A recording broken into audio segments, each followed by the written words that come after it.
back in the 80s, 90s, early 2000s, there was, hundreds of hectares of old vines, and they were being blended with young vine fruit in these big blends in the cooperatives. And that's what we did. We said, well, that's a really special vineyard of Chenin.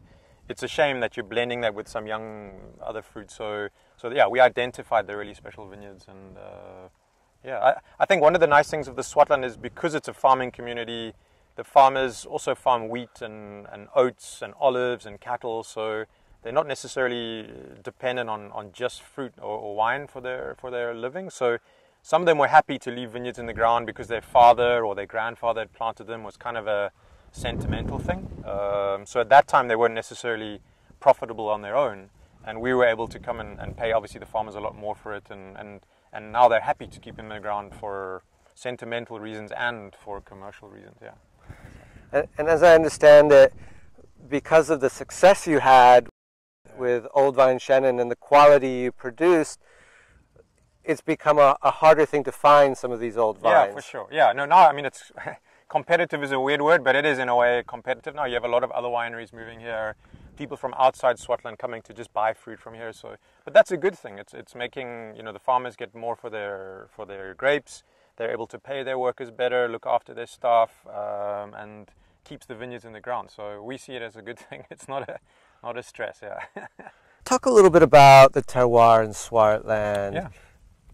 So we're on a mountain now called Kastilberg. So the Swartland has three main terroirs.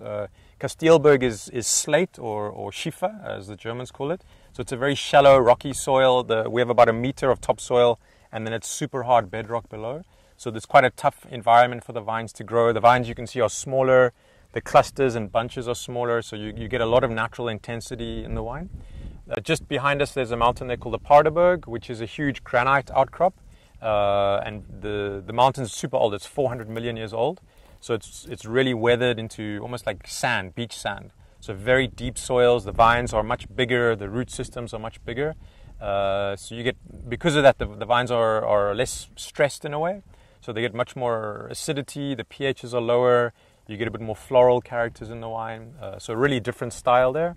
And then these rolling hills behind us is what we call the iron soil. So the soils are very rich in clay and iron, and they produce wine with a lot of mid-palate, a lot of density to them. So those are the three terroirs we work with, and most of our wines are blends of those. So even if it's our straight Syrah or our straight Chenin, they're actually blends of the different terroirs together, because each of those soil types brings complexity and balance to the blend. Yeah.